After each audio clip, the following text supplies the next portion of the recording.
Welcome to another edition of The Bandwidth. I'm your host, Rosie. Thanks so much for tuning in. As you know, May is Mental Health Awareness Month.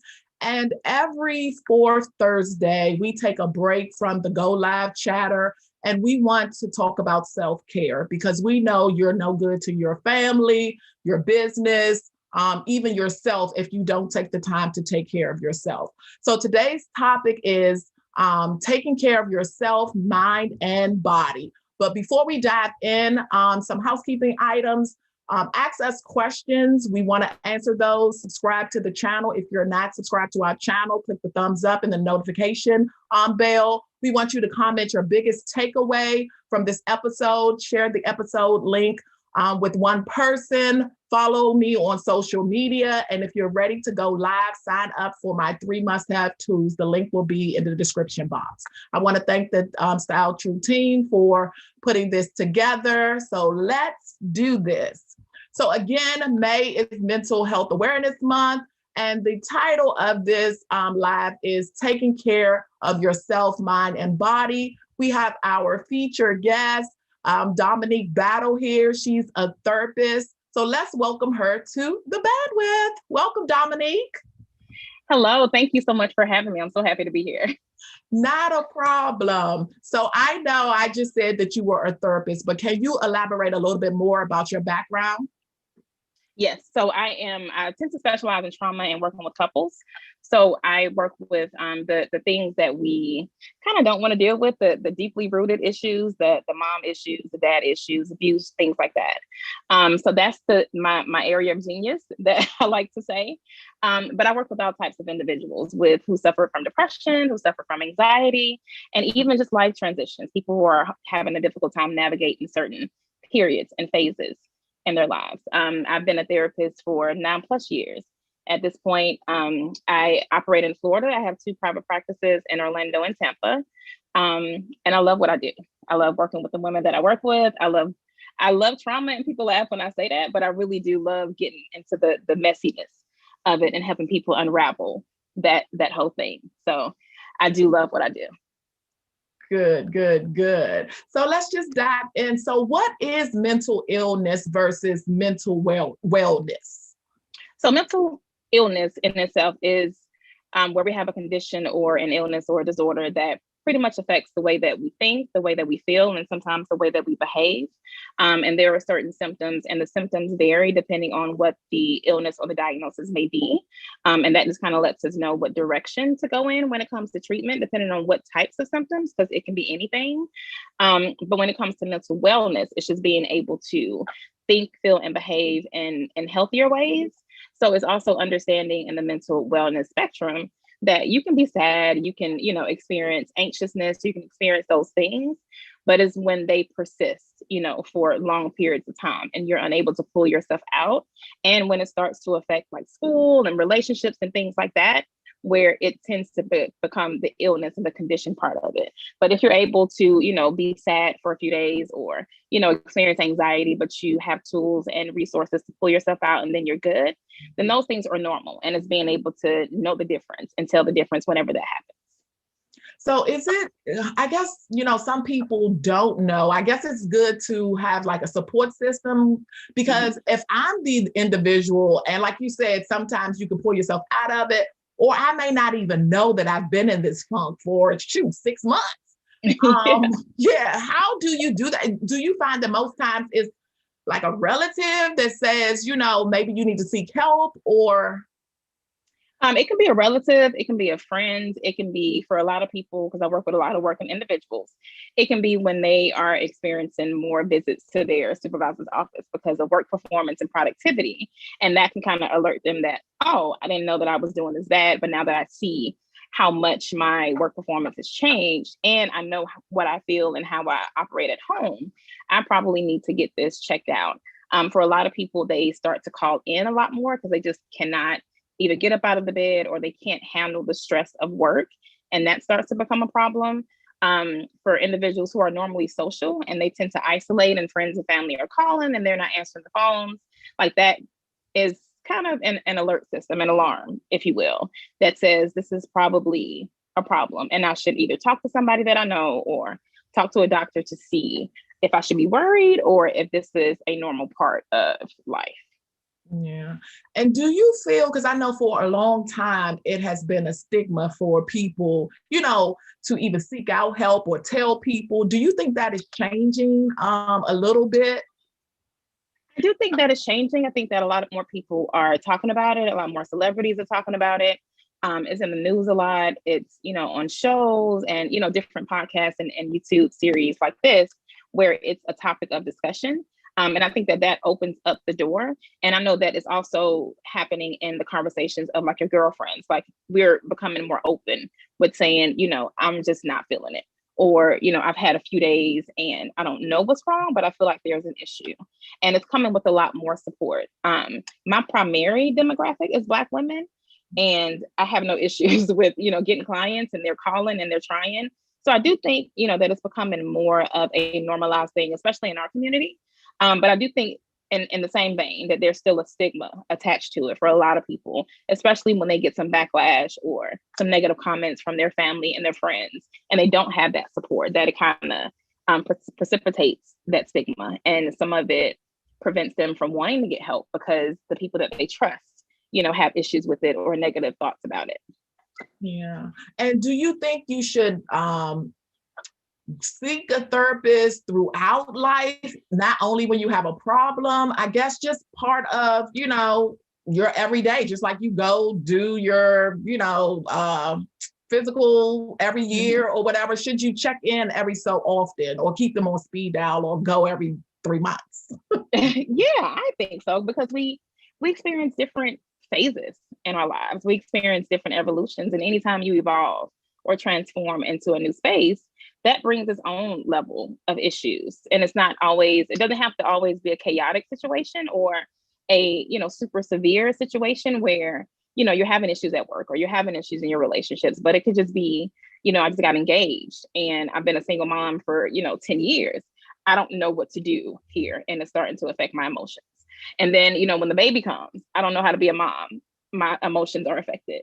And then when you get a new job and you retire, or your kids, graduate from high school. So there are so many different life transitions that we experience just in life generally that, brings emotions. And although the emotions are normal, if you're finding that you can't make your way out of it, then it's completely okay just to check in with your therapist and be like, hey, so I haven't seen you in a while. I'm experiencing this new thing.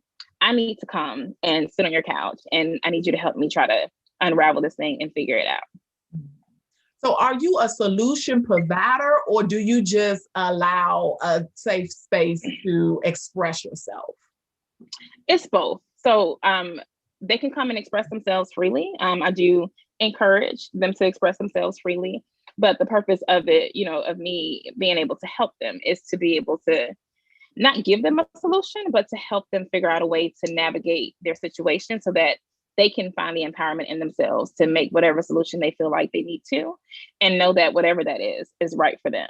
And it's helping them to unravel all the messiness of, the symptoms that we experience or the sadness and all of that, and pull out, the person and pull out what they want and their values and their beliefs, and help them use that to guide whatever situation they're in. Because once they, get the skills, it's almost like doing math. Like once you know the concept of a problem, you can do that problem in any phase in your life. So it's helping them to understand themselves better, helping them to understand how they navigate life better, and to accept how they navigate life, even if it's different from anybody else. And then helping them navigate the process of figuring out what they want to do next and finding the empowerment and the strength in whatever decisions they make. Mm-hmm. So how does one seek help? A few different ways. There are a lot of different directories. So there's Therapy for Black Girls, which is one of my favorites. There's Psychology Today. Somebody can go to a local health department and, try to get some resources. They can, if they do have insurance, they can contact their insurance company and try to get a list of providers. They can talk to their pastor. They can talk to their primary care physician. I have a lot of word of mouth clients. So some of my current clients refer their friends to me if they are saying that they need help.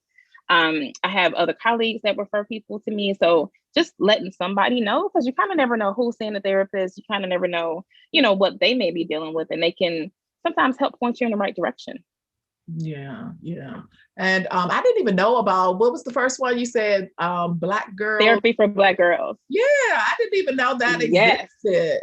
it is everything. There's a podcast with it. There's Facebook groups where, there's a peer group where people can go in there and, just say, I'm having a bad day, and have this community of support of individuals who have experienced the same and can provide that community for them. But the directory has a lot of mainly Black clinicians on there. And so I know one thing that I get from a lot of my clients whenever I first meet them is that they were specifically looking for a therapist that looks like them and that can understand their culture and understand, their language, and they don't have to educate or have to explain certain phrases, that I can say, whatever I want to say in the session, and I know that you'll get it because we're of the same culture.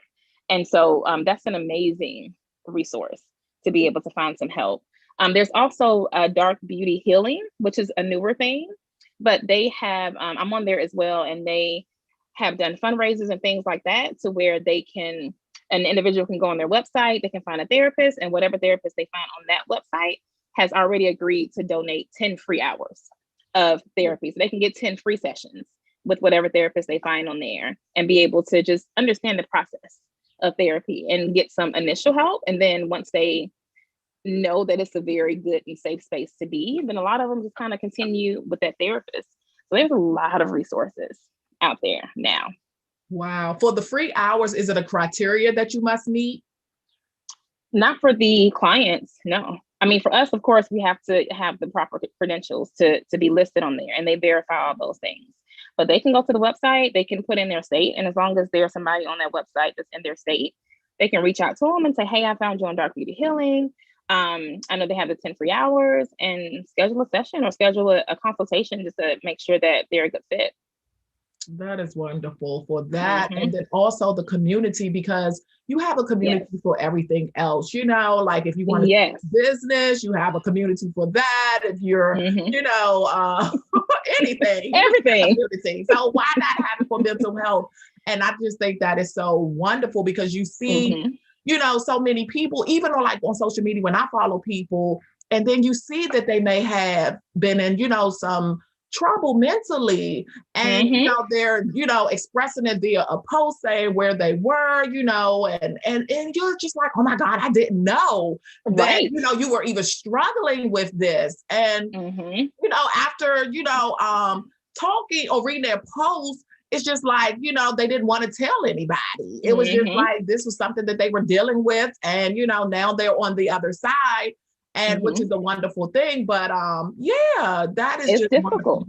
Yeah, it's very difficult to see, and I think as Black women, just people and women in general, but definitely as Black women, we're kind of taught to be strong, and we're taught to keep things to us. Like, you don't go and tell anybody outside of the house, what you're struggling with, and so that's kind of been ingrained in us to bear it until you can't bear it anymore. And it's kind of like, we don't have to live in a struggle culture where, if I'm struggling and I'm, fighting my way through it, then it must mean that I'm doing something great. And it's like, no, you can be well and you can thrive. You don't have to continue to be in survival mode just to make it through your life. And it can be, the little stuff like navigating relationships, or the big stuff like trying to navigate your way through trauma that you've experienced. It can be on any, point on that spectrum that you feel like you have gotten to the point where you can't pull yourself out and you don't want it to get worse. And so you can just kind of go in for maintenance, go in to just get checked, and just to see like, look, these are the issues that I have, get an assessment done. And then you can ask the therapist, is it an issue? Like, is it a problem? Do you feel like, we need to continue? Because the therapist will tell you. Yeah. And especially I think for private people, because I'm like a very private person. I don't let everybody in. So it's just like, just having another ear, to kind of like let loose, tell what's going on in your life. And like you said, provide that, have that resource to kind of like get me back on track. So Yeah. So how do we integrate mental wellness into our mind? I think it's just understanding that our mental space plays such an important role in our lives, and it really and truly affects everything. Our mental well-being can affect our physical health. It can affect our relationships. It can be the make or break and whether or not we, last in relationships that we want to last in, or if the people that we're in relationships with are like, I can't deal with this, and you're not willing to get help. I mean, it affects our food, our relationship with food, our relationship with money, our relationship with substances and drugs and alcohol. So it plays such major roles in all the different aspects of our lives. And if we aren't able to get some semblance of control over it, then it can take over and it can overwhelm. And so it's just understanding that the mental space is a space that you should take care of. And that, the thoughts that you have for yourself, the thoughts that you have about other people and how you interact in the world can make a break, like whether or not you're trying to start a business, because your brand is everything, in today's society. And you want to be able to be around people and have conversations and not feel overwhelmed or not feel anxiety or not be sad or have all these other things that can be debilitating. And so it's knowing that it's just as important as your physical health. So the same way you will go and get a mammogram, or you'll go, meet with your well care doctor or your OBGYN, you should also make sure that your mental space is and your capacity is okay. Because I mean, there's so many different anxieties that we experience, even with going to the doctor.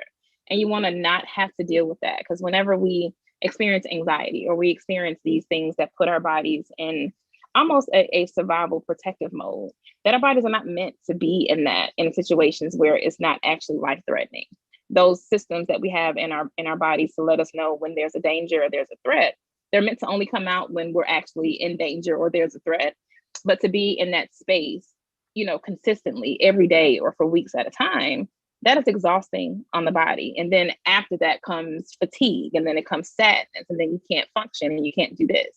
And so it's knowing that if you can catch it in the beginning, if you can catch it, with your thoughts or with your emotions and the way that you feel, you can eliminate so many other, stressors and things that may happen in your life by just catching it in the beginning. And that way you don't have to get to the struggle to feel like you have to even maintain it, because it's not even a thing anymore. Yeah. And then you just hear on the news so many craziness, because you don't Yes. know people's mental state. Just like something like a couple of days ago, this guy just broke a lady's nose, a woman nose, a Black woman nose, because I think, you don't hear all the whole story. It was just a post right. that, I don't know if she almost hit him or what, but he followed her. He followed her. Oh my gosh. And took the back end of the gun and just like hit her in the face and broke her nose. So it's just like, you never know people's mental state. So it's just like, oh. Right. And I mean, I think it teaches us, as far as like how we integrate it into our mindset, it teaches us safety and cautiousness, because you don't know, how somebody is feeling with how we talk to people, customer service reps and, people that call our phones. Like, you just don't know. And people have access nowadays to everything. They can find your address, they can find your phone number. So with all this access, and then the not knowing, because it's not like there's something stamped on your forehead that says, I have this illness or I have this disorder. It kind of just teaches you the same way, we'll carry mace or we'll carry, things to help us feel safe. Like, you got to be sure that you're maintaining yourself in all these different situations, because you don't know what that day can end up like if you say the wrong thing to the wrong person. Yes. It's very scary. Now moving on to a wellness plan. Why is that helpful, and why should we have it? I think a wellness plan is helpful because it's just geared towards helping us to achieve true personal wellness. And that's wellness in all the different aspects, in our financial life, in our emotional life, in our intellectual and vocational life. And is helping us to learn that we don't have to be in survival mode so much and so often, that we really truly, do have access to a lot of things. And there's still, racism, and there's still oppression and all these other things that we do still have to face. But it doesn't mean that you have to live under that microscope in your own personal life. Like, you can create a bubble in your own part of the world that says, this is the part that I can control. And so in this space, I don't want to feel anxiety, and I don't want to feel depression, and I don't want to feel all these negative feelings, because I don't know what the world is going to make me feel. So I have to be able to figure out what part of my world that I can feel safe and comfortable and secure. And so having a wellness plan just kind of outlines how you need to do that for yourself, the ways that you need to do that for yourself. Because when it comes to instituting wellness, and when it comes to trying to figure out ways to cope with different things, it looks different for every person. And so what may work for me may not work for you. Some people can, sit and meditate and do yoga. Other people are like, no, I can't sit for 20 minutes in silence and tolerate, just me and my thoughts.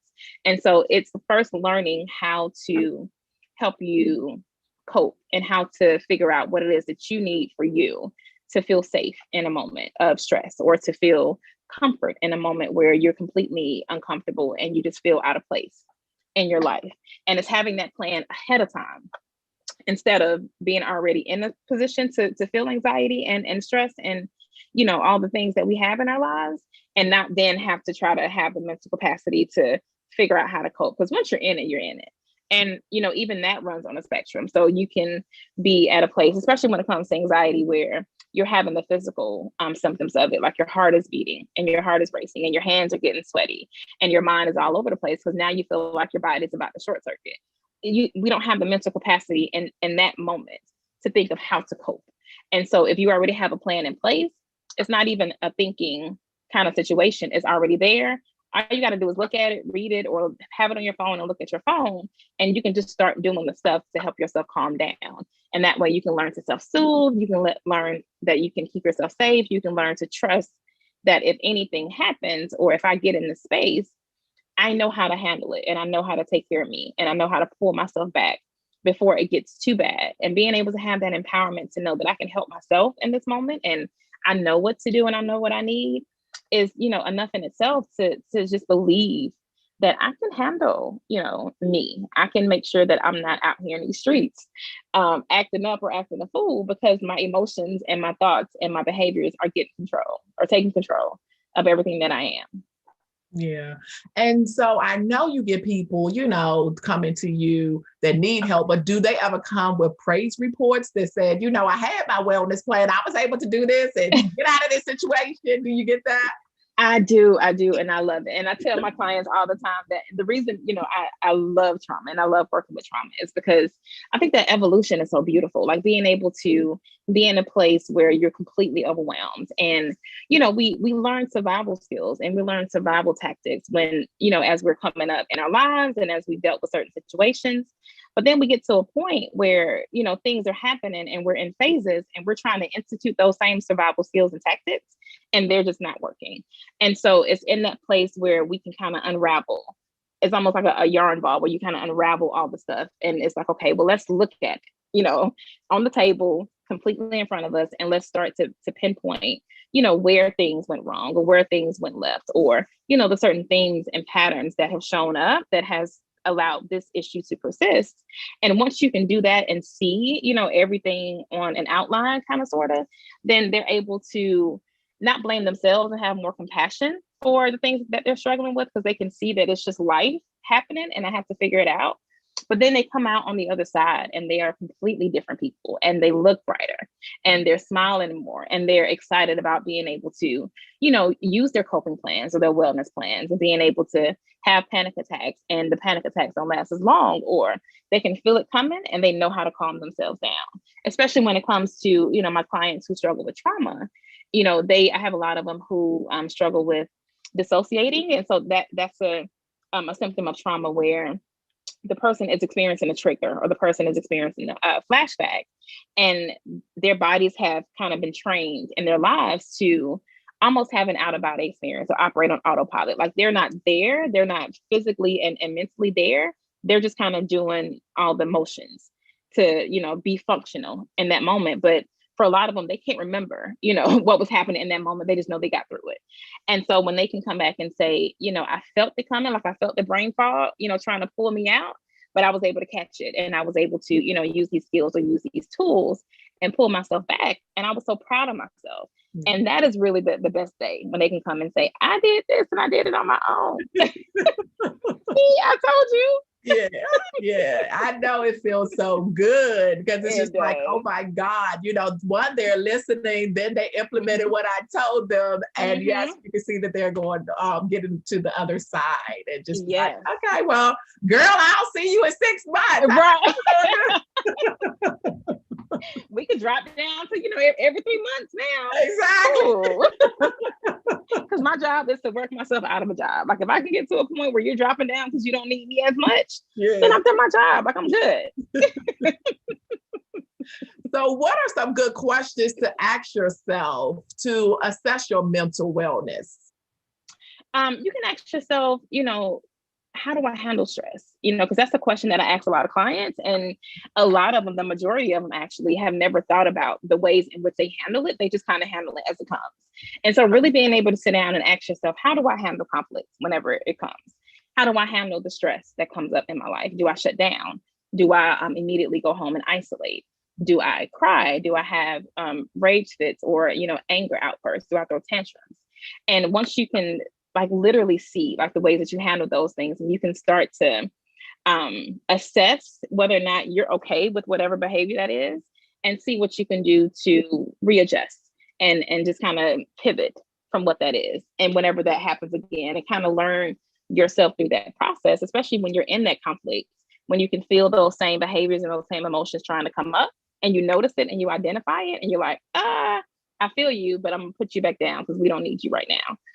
So asking yourself those questions, asking yourself, if I look at the relationships in my life, do I feel like these relationships are pouring back into me the way that I'm pouring into them?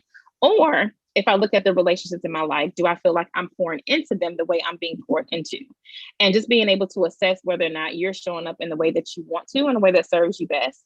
And if you have the people in your life that supports that progress, that supports your mental wellness. I have friends who will call and say, hey, so I want to talk to you, but I don't know if you're in the, it's a lot. And I don't know if you're in the mental space or the mental capacity to handle it. So you let me know, it can wait. And I'll say, yeah, today is not the day, but we can schedule a time for me to call you tomorrow, and then I can handle it, or I can talk to them. And so knowing whether or not you have spaces in your days or in your weeks where, you don't have the mental capacity to deal with people, or you don't have the mental capacity to be anything to anybody, and being able to say that. But if you never identify it, or if you never recognize it, then you'll have these moments and you'll still feel it because the body feels all of it, and it'll start to become overwhelming. And then you'll get to a place where you are anxious and you are depressed and you have no idea where it came from. But once you start to backtrack and ask yourself those questions, you can kind of see that, oh, I was getting those texts from that person all last week. And although I didn't respond, I still had a physical reaction to it. And now I'm exhausted. And that's where that came from. So learning how to ask yourself questions about you, the same way you would ask a friend, like, how do you feel? What did that, do for you? Did you get upset? Did you get pissed off? Did you do all these things? And being able to sit down and assess it and see, am I okay with this? And do I feel good about, me showing up in this way? Or do I see things that I want to change and that I want to change for me? Mm-hmm. Now, how do you decompress? Because you take on every trauma, Lord. What do you do to woosah? I do have a therapist. Okay. I keep a therapist. Mm-hmm. But I have colleagues, of course, who are therapists that, will sit and I'll consult with them on certain cases just to make sure, I'm taking the correct route with certain things. Or I have a therapist friend in the office that I work in, and I'll go and we'll sit down and we'll talk and we'll just kind of, get some stuff out.